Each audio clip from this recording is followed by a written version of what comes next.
always tracking, always alerting. This is Next Weather.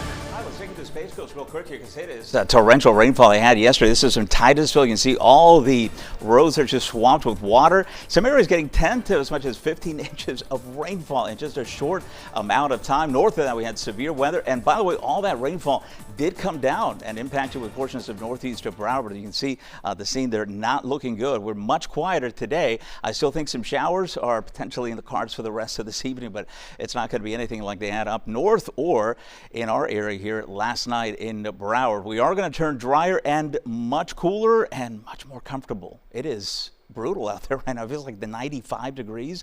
That's the humidity. We're south of the front. Once we get the front moving through, the air mass will change and we'll be able to not just, enjoy a couple of nice mornings. I think this will be a stretch that will continue through the next few days. But first things first, quiet right now on Next Weather Radar, but we'll see a few showers developing later this evening. There are the temperatures, mid and upper 80s. It's already above average, 87.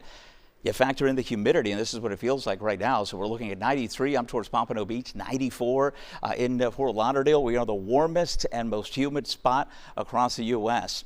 We're going to go from 90s to 60s to maybe even some upper 50s. This is now Friday morning, so a jump for 4 days. And I will talk about how we get through here because we do have a couple of fronts that are going to help us out. We got one on the northern panhandle right now. That's the one that brought severe weather. Look at what it does to all this moisture. It's just going to push it all the way down to the south. Got another little boundary coming in, and all of that will translate into some fantastic weather towards the end of the week. Of course, all eyes on Melissa. This is a Category 5 hurricane now bearing down on Jamaica, eventually eastern Cuba. We'll get in on it as well. It's the only thing we're watching, and it is the only tropical system with a name in the Caribbean so far this year. And it ends up being a Category 5 unspent fuel, if you will, deep, warm water for this thing to continue to just maintain at least its intensity. I think it's peaking right now. It would be difficult to get this to 185, 190. I don't think that's going to happen. We'll come down a little bit, but it's too late now at this point for it to even weaken a bit.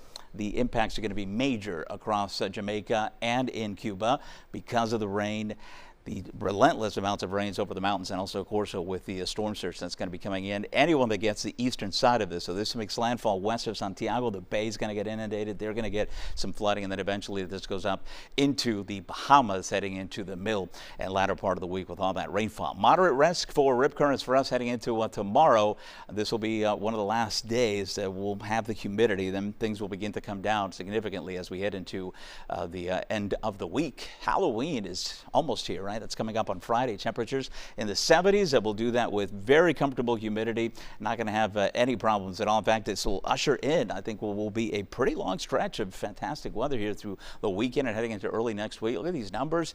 We're going to spend all day trying to hit 80 on Friday. We may not get there on Halloween. So that's going to set up a nice weekend with temperatures into the lower 80s. And this is for Miami, right? So when you see mid 60s here, as I showed you, some of our cooler spots, Kendall, Weston, could be flirting with temperatures just under 60 degrees. So we make it our first 50s of the year, and then a gradual little warm up, but not too bad for early next week.